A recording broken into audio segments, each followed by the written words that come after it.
মথুরাপুর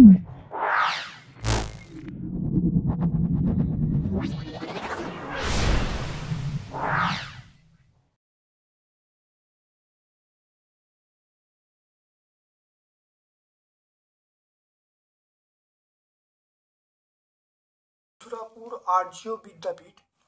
মথুরাপুর আর্য বিদ্যাপীঠ, দেখো ভিডিওটা প্রথম থেকে শেষ পর্যন্ত দেখো, অবশ্যই তোমরা এই ভিডিও থেকে উপকৃত হবে। খুব ভালো করে দেখো, মন দিয়ে দেখো।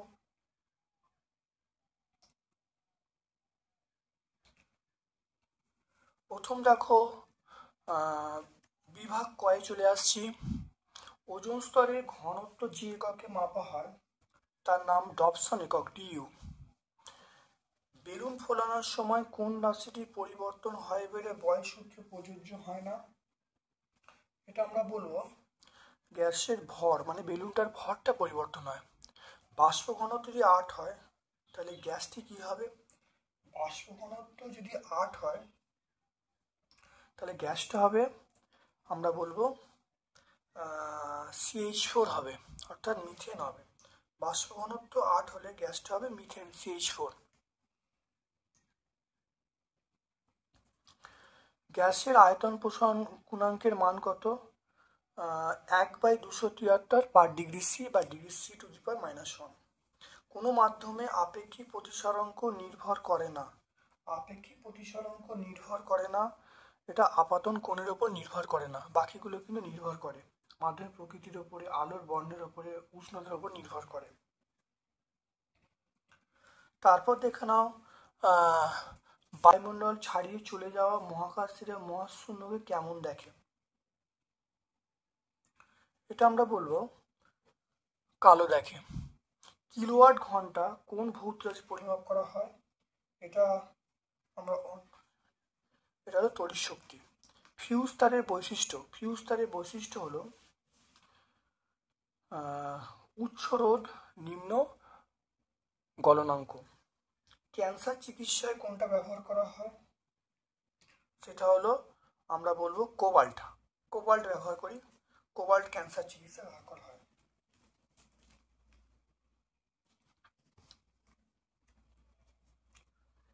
সন্ধিগত মৌল নয়, এটা আমরা সন্ধিগত মৌল নয়, এটা অপশন সি বলবো, জিঙ্ক বলবো। কোন যৌগের মধ্যে তড়িৎযোজী, সমযোজী, অসমযোজী বন্ধন দেখা যায়? সেটা আমরা বলবো এটা হলো NH4Cl, অপশন ডি বলবো। NaCl এ এসি পাঠালে, গলিত NaCl এ এসিড পাঠালে ক্যাথোডে কি উৎপন্ন হবে?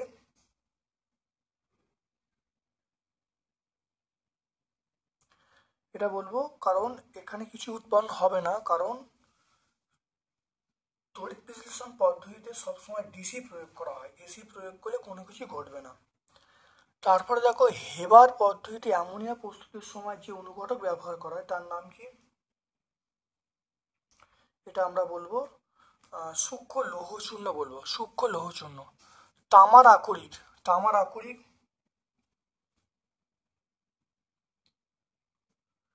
এটা আমরা ডি বলবো, এটা কপার পাইরাইটিস বলবো, কপার পাইরাইটিস। মিথেনের মধ্যে HCH এই বন্ধন কোণের মান কত? মিথেনের HCH বন্ধন কোণের মান আমরা বলবো 109°28'। 109°28'। তারপর দেখে নাও বিভাগ ক্ষয়ে তৃতীয় উপগ্রহ স্থাপনের জন্য বায়ুমণ্ডলে কোন স্তরটা বেছে নেওয়া হয়? সেটা হলো ট্রপোস্ফিয়ার।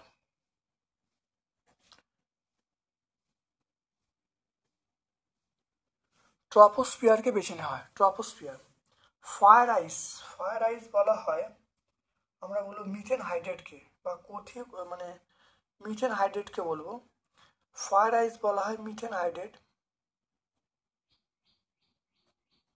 কঠিন মিথেন হাইড্রেটকে আমরা বলবো।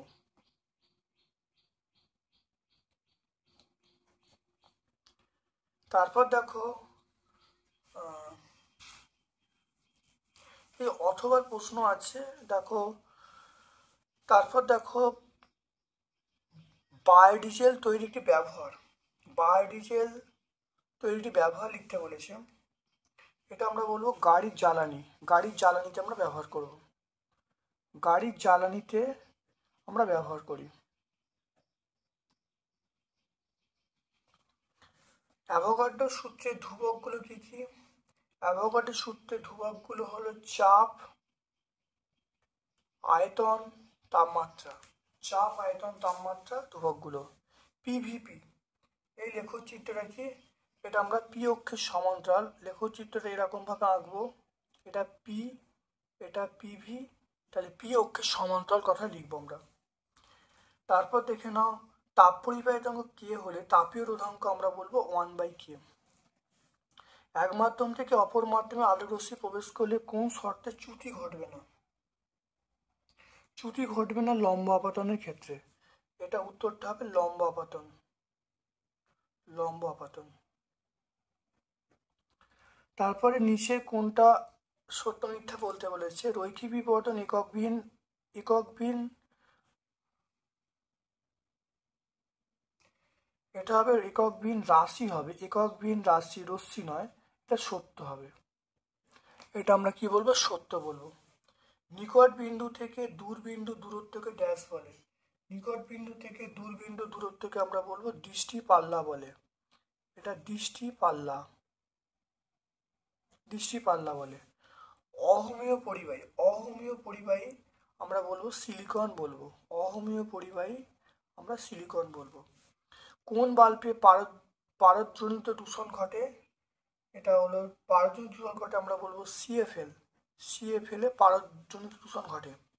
সিএফএল অপেক্ষা এলইডি বিদ্যুৎ সাশ্রয় করে, এটা আমরা সত্য বলবো, এটা আমরা সত্য বলবো। তারপর দেখো নিউক্লিয় বিভাজন একটি ব্যবহারিক প্রয়োগ, এটা আমরা বলবো নিউক্লিয় চুল্লি, নিউক্লিয় চুল্লি, নিউক্লিয় চুল্লি। একা অ্যালুমিনিয়ামের বর্তমান নাম, একা অ্যালুমিনিয়ামের বর্তমান নাম, একটি অ্যালুমিনিয়ামের, একা অ্যালুমিনিয়ামের, একা অ্যালুমিনিয়ামের বর্তমান নাম, একা অ্যালুমিনিয়ামের বর্তমান নাম আমরা বলবো গ্যালিয়াম, গ্যালিয়াম। মেন্ডেলিভ নিষ্ক্রিয় পর্যায়তে অভিহিত করেছেন, মেন্ডেলিভ নিষ্ক্রিয় পর্যায়, মেন্ডেলিভ নিষ্ক্রিয় মৌলগুলিকে দুষ্টু মৌল হিসাবে অভিহিত করেছেন। এটা মিথ্যা, এটা আমরা বলবো মিথ্যা বলবো। তারপর দেখে নাও পর্যাবৃত্ত ধর্ম নয়, পর্যাবৃত্ত নয় এমন একটা ধর্ম আমরা বলবো, সেটা হলো মৌলের বর্ণ, মৌলের বর্ণ। সমবায়বতা ধর্ম কোন প্রকার যৌগে দেখা যায়? এটা বলবো জৈব যৌগে, জৈব যৌগে দেখা যায়। অলিয়াম, যেখানে একটা ম্যাচিং বলেছে অলিয়াম, অলিয়ামের সংকেত হলো H2H2O7, এটা হলো 2, এটা আমরা লিখবো। নেসলার বিকারক K2HgI4। ক্রায়োলাইট, ক্রায়োলাইট,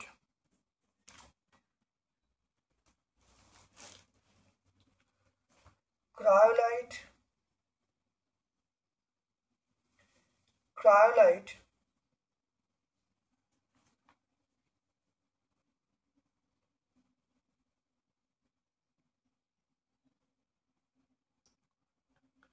এটা Na3AlF3। ক্যালামাইন, এটা জিঙ্কের আকরিক ZnCO3।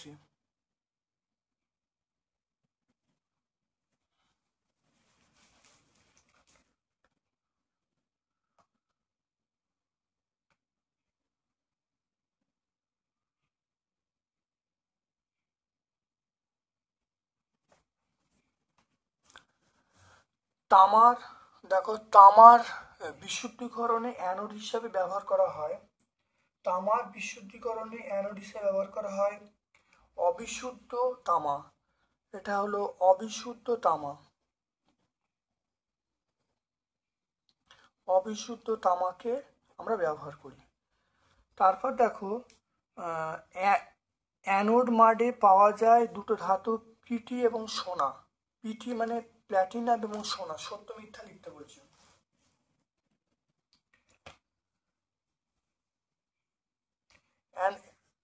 অ্যানোড মাডে পাওয়া যায়, এটা হলো অ্যানোড মাডে পাওয়া যায়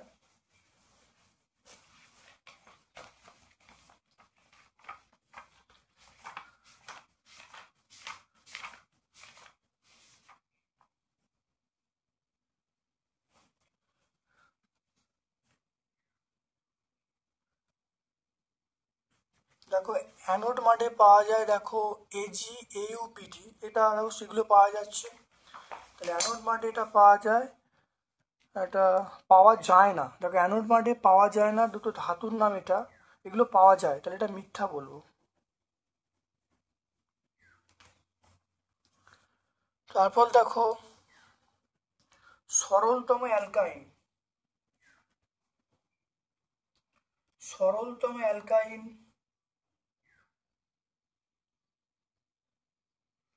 সরলতম অ্যালকাইন এটা আমরা অ্যাসিটিলিন বলবো। অ্যাসিটিলিন। এলপিজির মূল উপাদান। এলপিজির মূল উপাদান এলপিজির মূল উপাদান আমরা বলবো এলপিজির উপাদানগুলো কি আমরা বলবো? প্রধান উপাদান আমরা বিউটেন বলবো, ইথেন প্রোপেনও থাকে। তাহলে 143 পেজে আমরা পেয়ে যাব। এখানে লেখার জায়গা নেই, পেজ নাম্বার 143-এ বলে দিচ্ছি। গ্যাস লিক করে দুর্ঘটনা এড়ানোর জন্য গন্ধহীন এলপিজির সঙ্গে একটা গন্ধযুক্ত পদার্থ মেশানো হয়, সেটার নাম কি? ইথাইল মার্ক্যাপটান, এটা মেশানো হয়। পেজ নাম্বার 144-এ পেয়ে যাব। এটা পেজ নাম্বার আমরা 144-এ পেয়ে যাব। গলিত NaCl, দেখো গলিত NaCl এর তড়িৎ বিশ্লেষণে ক্যাথোড এ কি কি পাওয়া যায়? ক্যাথোড অ্যানোডে কি কি পাওয়া যায়? দেখো ক্যাথোডে আমি বলবো Na বলবো, আর অ্যানোডে Cl2 গ্যাস বলবো। অ্যানোডে Cl2 গ্যাস আর ক্যাথোডে Na। ওজোন স্তর ধ্বংসে সিএফসির ভূমিকা। ওজোন স্তর ধ্বংসে সিএফসির ভূমিকা, এটা আমি 5 নম্বর পয়েন্টে লিখে দেবো। দেখে নাও 5 নম্বর পয়েন্টটা। সিএফসির মধ্যে ক্লোরিন থাকে। ক্লোরিন দেখো ওজনের সঙ্গে বিক্রিয়া করে দেখো ClO এবং O2 উৎপন্ন হচ্ছে। Cl ওজনের সঙ্গে বিক্রিয়া করে O2Cl উৎপন্ন হচ্ছে। এভাবে ওজোন স্তর কিন্তু ভেঙে যাচ্ছে। তাহলে এটা আমরা বলবো পেজ নাম্বার 4-এ উত্তরটা পেয়ে যাচ্ছি। বাস্তব গ্যাস আদর্শ গ্যাসের মধ্যে দুটো পার্থক্য লিখতে বলছি। এখানে বাস্তব গ্যাস আদর্শ গ্যাসের মধ্যে পার্থক্য, একটা পার্থক্য দেখো, আদর্শ গ্যাস পিভি সমান এনআরটি সমান মেনে চলে, এটা মেনে চলে না। আর আদর্শ গ্যাসের দেখো অণুগুলির আয়তনকে অগ্রাহ্য করা হয়, বাস্তব গ্যাস আয়তন অগ্রাহ্য করা যায় না। আর দেখো আদর্শ গ্যাসের মধ্যে কোনো আকর্ষণ বল নেই, এর দেখো আকর্ষণ বল আছে।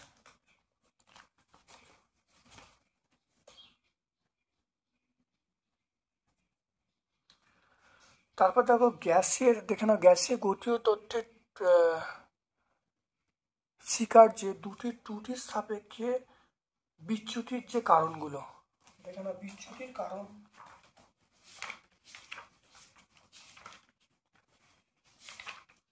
এটা আমরা এই দুটো পয়েন্ট বলবো, 1 আর 2 পয়েন্টটা বলবো। আদর্শ গ্যাসের আচরণ থেকে বাস্তব গ্যাসের বিচ্যুতির কারণ 1 আর 2 পয়েন্ট বলবো। Page number 19। তারপর দেখো উত্তল লেন্স দ্বারা বিবর্ধিত সৎ প্রতিবিম্ব গঠনের রেখাচিত্র আঁকতে বলছে।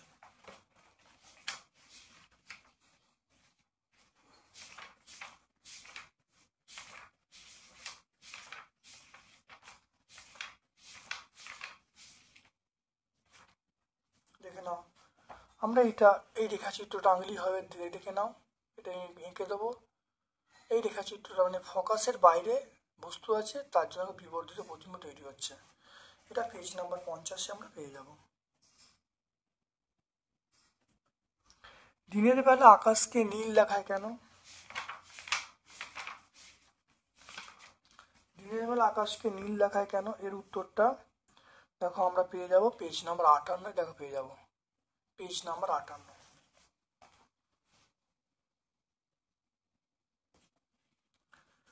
তারপর দেখো তড়িৎচুম্বকীয় আবেশ সংক্রান্ত ফ্যারাডের সূত্রগুলো। ফ্যারাডের সূত্রগুলো দেখো, ফ্যারাডের দুটো সূত্র আছে, ভালো করে দেখে নাও। এটা পেজ নাম্বার 81 তোমরা পেয়ে যাবে। CO এবং NH3 এর দেখো ইলেকট্রন বিন্দু গঠন আঁকতে বলছে।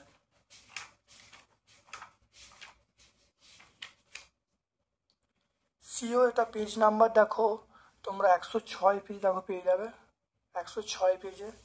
তাহলে এর উত্তরটা তোমরা পেয়ে যাবে 106। আর NH3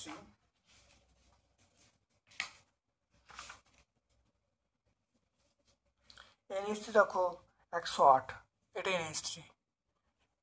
6 এবং 108 তোমরা পেয়ে যাবে পেজ নাম্বার 106, পেজ নাম্বার 108 তোমরা পেয়ে যাবে।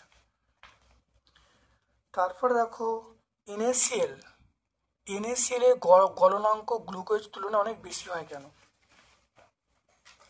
তাহলে NaCl কোন ধরনের যৌগ? NaCl হলো তড়িৎজয়ী যৌগ। তাহলে আমরা উত্তরটা করব তড়িৎজয়ী যৌগের গলনাঙ্ক স্ফুটনাঙ্ক বেশি হয় কেন, দেখে নাও। আমরা এই উত্তরটা একই বলবো, কারণ দেখো NaCl হলো একটা আয়নীয় যৌগ বা তড়িৎজয়ী যৌগ। তাহলে এর ক্ষেত্রে যেটা ঘটনা ঘটবে, তীব্র একটা আকর্ষণ বল কাজ করবে। তীব্র আকর্ষণ বলের জন্য এই আয়নগুলোকে ভাঙার জন্য প্রচুর তাপশক্তি প্রয়োজন, তাই গলনাঙ্ক এবং স্ফুটনাঙ্ক বেশি হয়।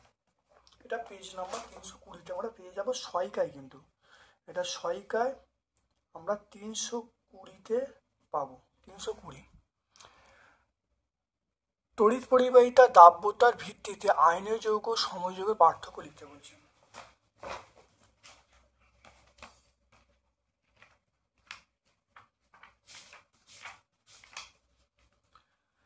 দেখো তড়িৎ পরিবাহিতা এবং দাব্যতা দেখো আয়নীয় যৌগ দেখে নাও। আয়নীয় যৌগ দেখো ধ্রুবীয় দাবকে দাব্য, আর সময় যৌগগুলো হলো অধ্রুবীয় দাবকে দাব্য। আয়নীয় যৌগগুলি গলিত বা জলীয় অবস্থায় তড়িৎ পরিবহন করে, আর সমযোজী যৌগগুলো এগুলো আমরা গলিত বা জলীয় অবস্থায় তড়িৎ পরিবহন করে না, ব্যতিক্রম HCl। তাহলে এই দুটো পয়েন্ট 3 আর 4 পয়েন্টটা বলে দেবো। এটা 107 পেজ আমরা বলবো।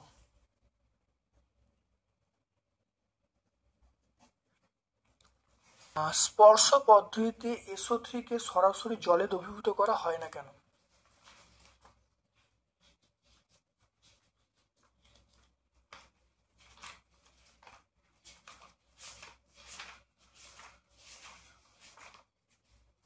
দেখো স্পর্শ পদ্ধতিতে SO3 কে সরাসরি দ্রবীভূত করলে প্রচুর পরিমাণে তাপ উৎপন্ন হবে। সেই উৎপন্ন তাপ কিছু পরিমাণ SO3 কে বাষ্পে পরিণত করে দেবে, ফলে নষ্ট হয়ে যাবে। আর আরেকটা ঘটবে, তাহলে উৎপন্ন SO3 বিয়োজিত SO2 এবং SO2 কে পরিণত করবে, তাহলে তাপ উৎপন্ন হবে, সে তাপে কিছু নষ্ট হবে। আর না ওই উৎপন্ন তাপে SO3 সেটা বিয়োজিত SO2 এবং O2 উৎপন্ন হবে। এই জন্যে আমরা কিন্তু স্পর্শ পদ্ধতিতে উৎপন্ন SO3 কে সরাসরি জলের সঙ্গে দ্রবীভূত করতে পারি না। এটা 4 নম্বর পয়েন্টে তোমরা পেয়ে যাবে, পেজ নাম্বার দেখো 127 তোমরা পাবে। তাহলে উত্তরটা দেখো পেজ নাম্বার, তো এটা আমরা পাবো পেজ নাম্বার 127 পাবো। সালফার থেকে সালফার ট্রাইঅক্সাইড উৎপাদনের শর্তগুলো লিখতে বলছে। তাহলে এটা 1 এবং 2 এবং 1, 2 দুটো পয়েন্ট বলি হবে, 1 আর 2 দুটো পয়েন্ট বলি হবে, 3 নম্বর পয়েন্ট বলার দরকার নেই। এটা ওই একই পেজে পাবো, পেজ নাম্বার 187 পাবো। দেখো খোলা বাতাসে তামা বা তামার অধিকাংশ জিনিস ধাতু সংখ্যা ধীরে ধীরে সবুজ হয়ে যায় কেন? স্কুলটায় বললাম 431 তোমরা পেয়ে যাবে। আগের স্কুলটায় আমি উত্তর ব্যাখ্যা করেছি, এটার ব্যাখ্যা করছি না। আগের স্কুলটায় তোমরা দেখবে, এটা সম্পূর্ণ ব্যাখ্যা করেছি।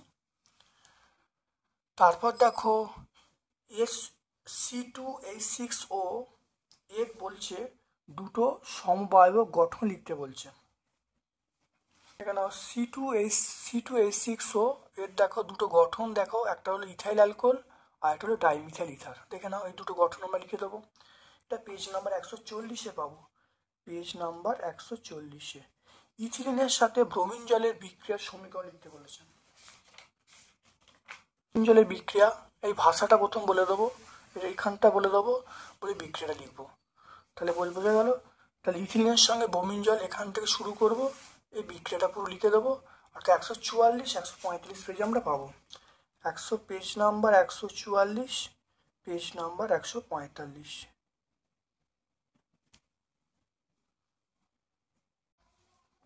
বিভাগ ঘ, দেখে নাও, জলাশয় তলদেশ থেকে বায়ুর বুদবুদ জলের ওপর উঠে আসার সময় তার আয়তন ক্রমশ বাড়ে কেন?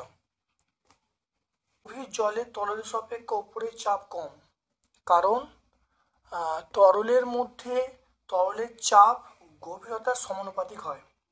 তাই বায়ুর বুদবুদ গভীর থেকে তলদেশ থেকে, অর্থাৎ গভীর জলের তলদেশ থেকে ওপর দিকে উঠলে বুদবুদের উপর চাপ কম হয়। তাহলে বয়েল সূত্র অনুসারে তাহলে স্থির উষ্ণতায় নির্দিষ্ট ভরে চাপ কমলে আয়তন বাড়ে, তাই বুদবুদটা কী হয়, আকারে বড় হয়ে যায়। তাহলে বুদবুদটা আকারে বড় হয়ে যাচ্ছে কারণ যখন ওপরে ওঠে তখন তার চাপটা কমছে, চাপটা কমলে আয়তন বাড়ছে, তাই বুদবুদের আকারটা বড় হয়ে যাচ্ছে। এটা আমরা পেজ নাম্বার 12 পাবো। দেখে নাও পেজ নাম্বার 12 দেখতে পাচ্ছ। তারপর দেখো চার্লস ও বয়েলের সমন্বয় সূত্রটা লিখতে বলছে, এটা পেজ নাম্বার 15 আমরা পাবো। সেটা কি, দেখে নাও, P1 V1/T1 সমান P2 V2/T2। এটা তোমরা লিখে দেবে, P1 P2 প্রত্যেকের পরিচয় দিয়ে দেবে। তারপর দেখো একটা অঙ্ক আছে, দেখে নাও, 50 গ্রাম মার্বেল পাথরকে অতিরিক্ত লঘু HCl এর সঙ্গে বিক্রিয়া ঘটালে যে গ্যাস উৎপন্ন হয় STP-তে তার আয়তন কত হবে? দেখে নাও, তোমরা বিক্রিয়াটা দেখো, CaCO3 + 2 HCl, এটা সমান আমরা বলবো CaCl2 + CO2 + H2O। এখানে দেখো CaCO3 মানে আমরা 100 গ্রাম বলবো, তারপরে CO2 মানে আমরা কত বলবো, 44 গ্রাম বলবো। এই 44 গ্রাম মানে হলো এটা STP-তে আয়তন হবে 22.4 লিটার। তাহলে এখান থেকে দেখো 100 গ্রাম CaCO3 থেকে যে CO2 পাওয়া যাবে তার আয়তন হবে 22.4 লিটার। দেখো 100 গ্রাম মার্বেল পাথর থেকে CO2 উৎপন্ন হবে, তার আয়তন হলো 22.4 লিটার। একে বার করব আর 50-এ বার করব, বার করলে দেখো এখানে দেখো ক্যালকুলেশন করলে উত্তর আসছে 11.2 লিটার। অর্থাৎ STP-তে উৎপন্ন CO2 আয়তন আমরা বলবো 11.2 লিটার। একটা অথবার প্রশ্ন আছে, অবশ্যই এটা অঙ্ক, অত্যন্ত ইম্পর্টেন্ট অঙ্ক, খুব ভালো করে দেখে নাও। বাণিজ্যিক জিঙ্কে 35% অশুদ্ধি আছে, এরূপ 50 গ্রাম জিঙ্কে অতিরিক্ত লঘু H2SO4-এর সঙ্গে বিক্রিয়া করালে কি ঘটবে, মানে বিক্রিয়া ঘটালে কি পরিমাণ হাইড্রোজেন উৎপন্ন হবে? দেখে নাও এটা কি করে হবে, প্রচণ্ড ইম্পর্টেন্ট অঙ্ক, দেখে নাও খুব ভালো করে।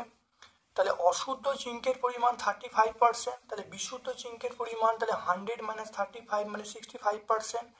তাহলে 100 গ্রাম অশুদ্ধ জিঙ্কের মধ্যে বিশুদ্ধ জিঙ্ক কত, 65 গ্রাম। একে বার করলাম আর যেটা 50 গ্রামে বার করলাম সেটা করলে দেখো আসছে 32.5 গ্রাম। কত আসছে, 32.5 গ্রাম পেয়ে গেলাম। এবার দেখো বিক্রিয়াটা লেখা হচ্ছে, দেখে নাও বিক্রিয়া লেখা হলো Zn + H2SO4 সমান আমরা বলবো ZnSO4 + H2। এখানে দেখো Zn মানে 65 আর H2 মানে আমরা 2 গ্রাম, তাহলে 65 গ্রাম জিঙ্ক থেকে H2 উৎপন্ন হচ্ছে 2 গ্রাম। একে কত আর ওখানে যেটা বেরিয়েছে সেটাকে বার করলে দেখো পেয়ে যাবো কত, দেখো টোটাল ক্যালকুলেশন করলে উত্তর দেখো 1 গ্রাম পেয়ে যাচ্ছি। দেখে নাও তাহলে উত্তর আমরা পেয়ে গেলাম 1 গ্রাম। খুব ইম্পর্টেন্ট অঙ্ক, ভালো করে প্র্যাকটিস করবে, 2025-এর জন্য অত্যন্ত ইম্পর্টেন্ট অঙ্ক।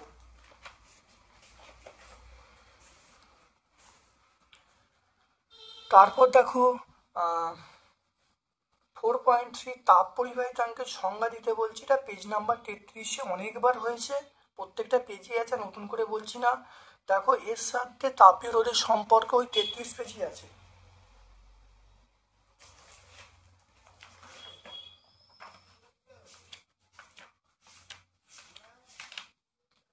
দেখে নাও, তাহলে তাপীয় রোধ আমরা RT বলবো, D/K, এই K মানে তাপ পরিবাহিতাঙ্ক। তাহলে তাপীয় রোধের সঙ্গে সম্পর্ক হলো RT = D/K, এটুকু লিখলে হয়ে যাবে। তোমরা এটা 33 পেজে পেয়ে যাবে। তারপরে যদি লেখক আমরা বলবো কেলভিন ওয়াট ইনভার্স, আমরা কি বলবো কেলভিন ওয়াট ইনভার্স। তারপর দেখে নাও অথবা প্রশ্ন, তরলের দুই প্রকার আয়তন প্রসারণ, তরলের দুই প্রকার আয়তন প্রসারণ গুণাঙ্ক কেন, এদের মধ্যে কোনটা মৌলিক এবং কেন। দেখে নাও এটা আমরা দেখে নাও 103 পেজে পাবো সহায়িকা।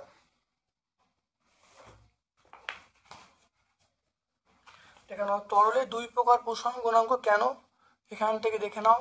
এখানে মেন ব্যাপারটা হলো যদি পাত্রের প্রসারণ উপেক্ষা করা যায় তাহলে সেটা আমরা বলবো আপাত প্রসারণ গুণাঙ্ক, আর পাত্রের প্রসারণ বা তরলের প্রসারণ যোগ করলে সেটা হলো প্রকৃত প্রসারণ গুণাঙ্ক। এখানে পড়ে নেবে, দেখবে এই কথাটা এখানে লেখা আছে 103 পেজে।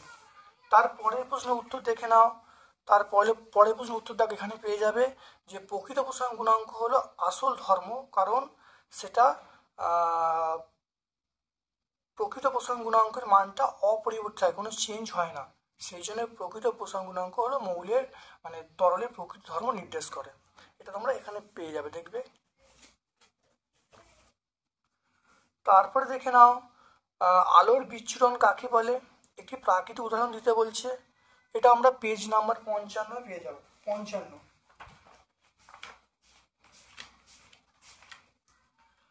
আলোর বিচ্ছুরণ। দেখো সাদা আলো যখন প্রিজমের মধ্য দিয়ে যায় তখন বিভিন্ন বর্ণের আলো ভেঙে যায়, এই ঘটনাকে বলবো আলোর বিচ্ছুরণ। এই ঘটনার উপর তৈরি হয়েছে রংধনু। তাহলে আমরা কি বলবো, এর প্রাকৃতিক উদাহরণ আমরা কি বলবো রংধনু পেয়ে যাব। তারপরে দেখো একটি আলোকরশ্মি প্রিজমের মধ্য দিয়ে যাওয়া গেলে প্রমাণ করো ডেল্টা সমান I1 প্লাস I2 মাইনাস। অত্যন্ত ইম্পর্টেন্ট প্রমাণ, বহুবার হয়েছে, প্রত্যেকটা পেজে পেজে আছে। এটা আমরা পেজ নাম্বার 45-এ পাবো।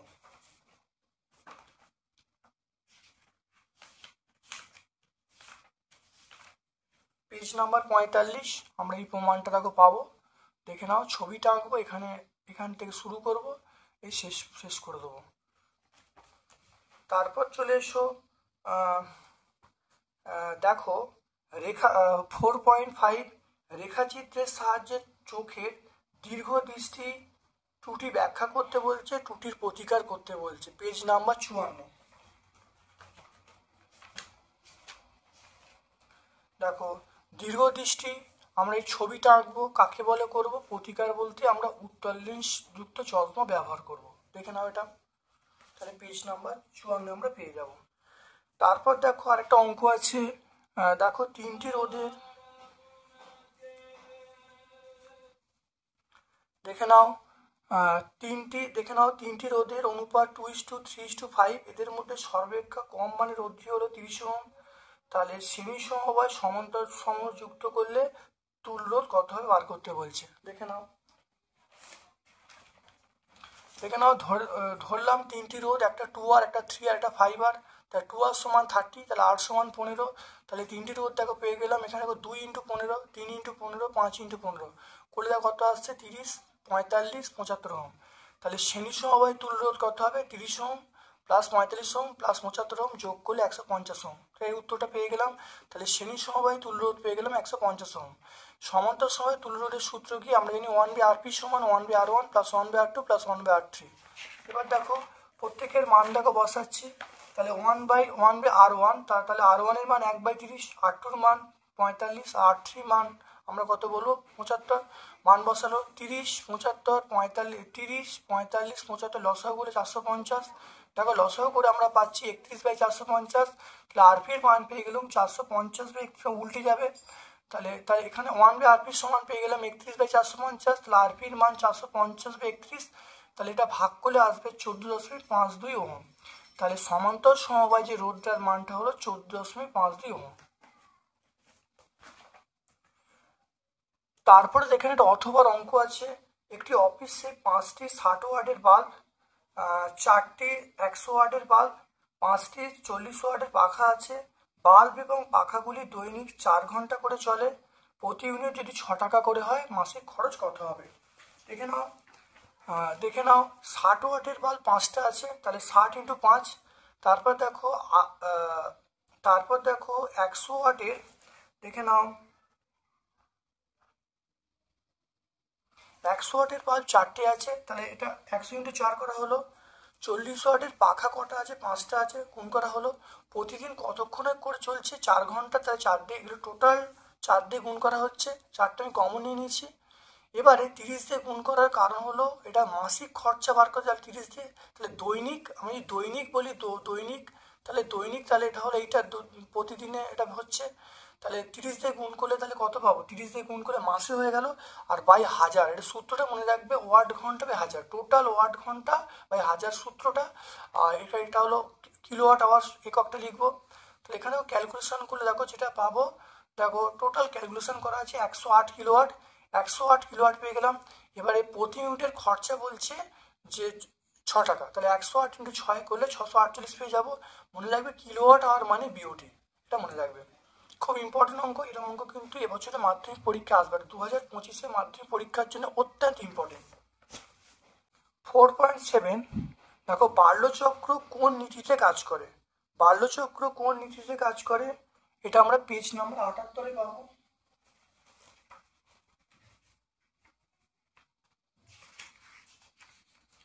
বার্লোচক্র দেখো বলবে ফ্লেমিংয়ের বামহস্ত নিয়ম অনুসারে কাজ করে। বার্লোচক্র ফ্লেমিংয়ের বামহস্ত নিয়ম অনুসারে কাজ করে, পেজ নাম্বার 78-এ পেয়ে যাব। আর কোষের তড়িৎচালক বল অভ্যন্তরীণ রোধের সংজ্ঞা দিতে বলছে, এটা আমরা পেয়ে যাব কত? পেজ নাম্বার 65-এ পেয়ে যাব। দেখে নাও 65। দেখো অভ্যন্তরীণ রোধের সংজ্ঞা, দেখো এখানে অভ্যন্তরীণ রোধ কাকে বলে পেয়ে যাব। দেখো যখন যখন তড়িৎ কোষের মধ্য দিয়ে, যখন এখান থেকে বলবো তড়িৎ কোষের মধ্যে যখন তড়িৎ প্রবাহ যায়, তখন কোষের উপাদানগুলি এই তড়িৎচালক বলের বিরুদ্ধে বাধা সৃষ্টি করে। এই বাধাকেই আমরা বলবো অভ্যন্তরীণ রোধ বলবো। আর এখান থেকে আমরা তড়িৎচালক বল সংজ্ঞা দিয়ে দেবো, ইএমএফ বা তড়িৎচালক বল। তাহলে একক ধনাত্মক আধানকে কোষের ধনাত্মক মেরু থেকে আর এর মধ্য দিয়ে নিয়ে যেতে যে পরিমাণ কাজ করতে হয়, সেটাই হলো তড়িৎচালক বল, আমরা বলে দেবো।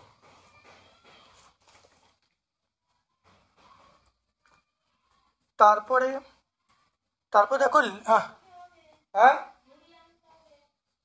একটু পরে আমি যাচ্ছি। তারপর দেখো এখানে বলা আছে লেঞ্জের সূত্র। দেখো লেঞ্জের সূত্র লিখতে বলছে। লেঞ্জের সূত্র আমরা পাবো 82 পেজে পাবো। দেখে নাও 82 পেজে আমরা লেঞ্জের সূত্র পাবো। লেঞ্জের সূত্র 82 পেজে দেখে নাও। আবিষ্ট তড়িৎ প্রবাহ এমন হবে যে কারণে তড়িৎ প্রবাহ সৃষ্টি হচ্ছে, প্রবাহ সর্বদা সেই কারণকে বাধা সৃষ্টি করবে। এটাই হলো লেঞ্জের সূত্র, আমরা 82 পেজে পেয়ে যাব। তারপরে দেখো জলবিদ্যুৎ উৎপাদনের কৌশল সংক্ষেপে ব্যাখ্যা করতে বলছে, এটা পেজ নাম্বার 84-তে আমরা পাবো। দেখে নাও পেজ নাম্বার 84-তে আমরা জলবিদ্যুৎ পেয়ে যাব। তাহলে দেখো এইটা আমরা লিখবো, এখান থেকে ছবিটা আঁকবো, এইখান পর্যন্ত লিখবো, এটা হলো উত্তর হয়ে যাবে জলবিদ্যুৎ।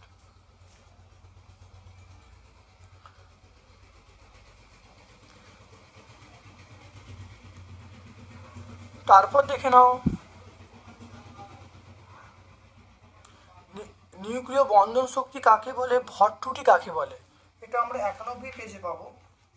দেখে নাও 91 পেজে। দেখো নিউক্লিয়, দেখে নাও ভর ত্রুটি কাকে বলে, এখান থেকে পেয়ে যাবে কোনো নিউক্লিয়াস থেকে শুরু করে ভর ত্রুটি বলে পর্যন্ত।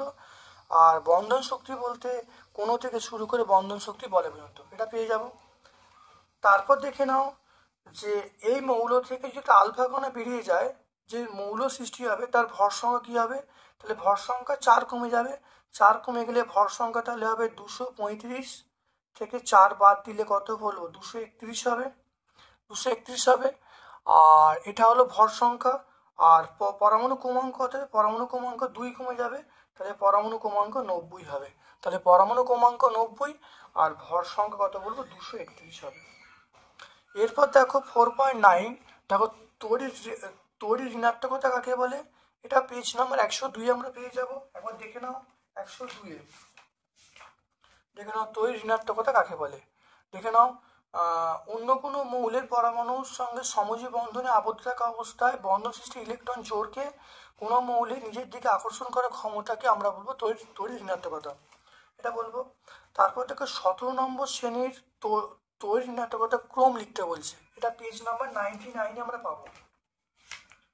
দেখে নাও পেজ নাম্বার 99-এ 17 নম্বর শ্রেণী, তার সবচেয়ে বেশি ফ্লুরিন, দেখে নাও সবচেয়ে ফ্লুরিন, তারপর সিএল, তারপরে বিআর, তারপরে আই, তারপরে এটি, তারপরে ইউইউএস, এটা পেয়ে যাব। তারপরে দেখে নাও আমরা পেয়ে যাব আয়নীভবন বিভবের একক, আমরা ইভি বলবো, ইলেকট্রন ভোল্ট বলবো। তারপরে চলে এসো 4.10, 4.10 চলে এসো তৈললেপন কাকে বলে, এর উদ্দেশ্য কি, তৈললেপন কাকে বলে, উদ্দেশ্য কি, আমরা পাবো পেজ নাম্বার 116 পাবো, পেয়ে যাবো, উদ্দেশ্য পেয়ে যাবো। তা তৈললেপনের সংজ্ঞা, এটা উদ্দেশ্য, এটা পেয়ে যাবে এটা।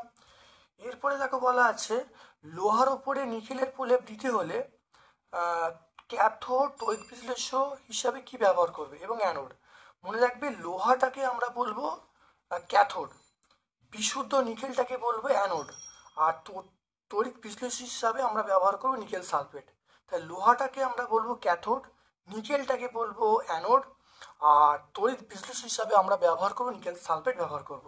তারপর দেখো পরীক্ষাগারে H2S প্রস্তুতিতে গাঢ় H2SO ব্যবহার করা হয় না কেন, এটা পেজ নাম্বার 123 পাবো। দেখে নাও H2S কেন ব্যবহার করা হয় না, এটা 123 পাবো। তাহলে দেখো গাঢ় H2SO, দেখো H2S প্রস্তুতিতে গাঢ় H2SO ব্যবহার করা হয় না, কারণ হলো H2S একটা তীব্র জারক অ্যাসিড, যা FeS এর সঙ্গে বিক্রিয়া করে H2S-কে জারিত করে সালফারে উৎপন্ন করে, তাই H2S পাওয়া যায় না। এই কারণে আমরা H2S ব্যবহার করতে পারি না। তাহলে H2S প্লাস H2SO4 সমান S plus SO2 plus H2O, বুঝে গেল। তাহলে এটা আমরা পেজ নাম্বার 123 পেয়ে যাব। দেখো নাইট্রোলিম কি, এটা আমরা 125 পাবো। নাইট্রোলিম দেখো ক্যালসিয়াম সাইনামাইড এবং কার্বনের মিশ্রণকে আমরা নাইট্রোলিম বলবো, এটা জমিতে সার হিসেবে ব্যবহার করব। তারপর দেখে নাও 3 কার্বনযুক্ত একটি হাইড্রোকার্বনের বন্ধন, 3 কার্বনযুক্ত একটি হাইড্রোকার্বনের দ্বিবন্ধন হলে গঠন কেমন হবে, তাহলে CH bond CH double bond CH2, এরকমভাবে লিখবো। ইউপ্যাক নাম, অর্থাৎ এই মৌলটার ইউপ্যাক নাম বলতে বলছে, এই যৌগটার ইউপ্যাক নাম, এটা আমার উত্তরটা হবে, দেখে নাও এই উত্তরটা হবে, এটা উত্তর হবে প্রোপান টু অল। কি বলবে, প্রোপান টু অল। কিভাবে প্রস্তুত করবে CH, অর্থাৎ অ্যাসিডিন থেকে CH3 ডবল বন্ড CH2, অর্থাৎ কিভাবে তুমি এইটা রূপান্তর করবে, এটা পেজ নাম্বার 145 আমরা পাবো। দেখে নাও 145 দেখে নাও। দেখো অ্যাসিডিন থেকে ইথেন তৈরির পদ্ধতি তোমরা দেখতে পাচ্ছ, এখান থেকে এটা বলে দিলে উত্তর পেয়ে যাবে। এখানে তোমরা লিখবে যে 200 সেন্টিগ্রেড তাপমাত্রা লিখবে, আর পিটি অনুঘটক লিখবে, এই বিক্রিয়া লিখে দেবে, উত্তর হয়ে যাবে 145। তারপরে দেখো ইথাইল অ্যালকোহল থেকে ইথিলিন কেউ তৈরি করি, ইথাইল অ্যালকোহল থেকে ইথিলিন, পেজ নাম্বার 147। দেখো ইথাইল অ্যালকোহল, দেখে নাও ইথাইল অ্যালকোহল থেকে ইথিলিন দেখো তৈরি করার জন্য গাঢ় H2SO4 নেবো, তাপমাত্রা 170 সেন্টিগ্রেড তাপমাত্রা নেবো, তারপর ইথিলিন তৈরি হবে। এটা কতই পাবো, পেজ নাম্বার 147 পাবো। তারপর টেফলন পলিমারটির মনোমারের নাম ও সংকেত। টেফলনের মনোমার, এটা টেফলনের মনোমার হলো টেট্রাফ্লুরোইথিলিন, এটা হলো CF2 ডবল বন্ড CF2, তাই CF2 ডবল বন্ড CF2। আজকে আমরা তাহলে এই স্কুলটা সম্পূর্ণ সলভ করলাম। ভিডিওটা প্রথম থেকে শেষ পর্যন্ত দেখার জন্য প্রত্যেকটা ছাত্রছাত্রীর কাছে বিশেষভাবে অনুরোধ জানাচ্ছি। আমার পক্ষ থেকে সকলকে ধন্যবাদ এবং শুভকামনা জানাচ্ছি। Thank you.